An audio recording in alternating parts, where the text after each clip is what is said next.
የብልጽግና ፓርቲ ሳምንታዊ መልእክት። የተቋማት ግንባታ ስራችን ለሁለንተናዊ ብልጽግና ራዕዩን መሆን ወሳኝነት አለው።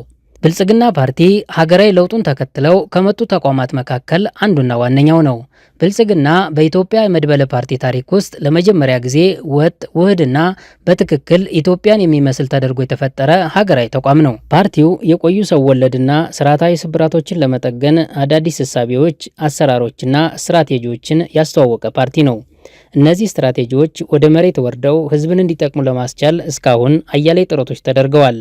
በእነዚህ ጥረቶችም በሀገር ብቻ ሳይሆን በዓለም አቀፍ ደረጃም ጎልተው የወጡ ዘርፈ ብዙ ውጤቶችና እምርታዎች መፍጠር ተችሏል። ፓርቲው የመደመር እሳቤን ማስተዋወቅና በምልዓት መተግበር የቻለ ሲሆን የእሳቤው ትግበራውን ለማድረግ ሰፊ እቅድ አዘጋጅቷል። እቅዱ በሩቅ እይታ የተቃኘና አስተማማኝ መሰረት ላይ የጸና እንዲሆን ተደርጓል። ከዚህ በመነሳት በአገራችን የፖለቲካ ፓርቲዎች ታሪክ ለመጀመሪያ ጊዜ የ10 ዓመት እቅድ በመንደፍ ስራዎች በእቅድ እንዲመሩና በውጤት እንዲለኩ አስችሏል።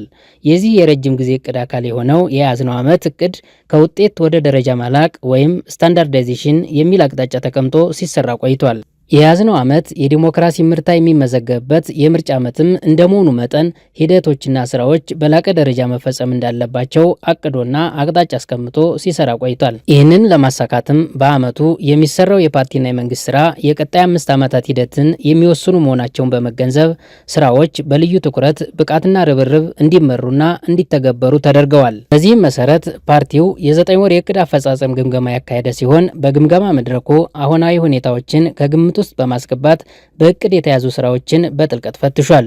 በዚህም የፓርቲው የ9 ወራት አፈጻጸም በእቅዱና ከዛ በላይ የሆነ አፈጻጸም መመዝገቡን ተመላክቷል።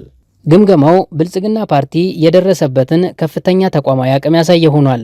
ግምገማው ፓርቲው በኢትዮጵያ የመድበለ ፓርቲ እድገት ላይ እየተጫወተ ያለውን አይተኬ ሚና ከማሳየት ባሻገር ያነገበውን ሁለንተናዊ ብልጽግና እውን ለማድረግ ትልቅ ተስፋ የፈጠረ መሆኑንም አረጋግጧል። የፓርቲው አሁናዊ ተቋማዊ አቅም ለሀገራዊና ዓለም አቀፋዊ ፓርቲዎች የሚያስተላልፈው መልእክት ያለ ሲሆን ይህም ሀገር ለማሻገርና ለማበልጸግ የአቃፊነትና ህብረ ብሔራዊነት እሴቶች ትልቅ መደላደል መሆናቸውን ነው። ከዚህ በተጨማሪ ሀገራዊ ተቋማት በኢትዮጵያ ልክ የተደራጁ የእሳቤና የአሰራር ልቀት የተላበሱና ህዝብን ማዕከል አድርገው የሚሰሩ ከሆኑ የምንመኘውን ሁለንተናዊ ለውጥ እውን ለማድረግ አስተማማኝ ሁኔታን ይፈጥራል።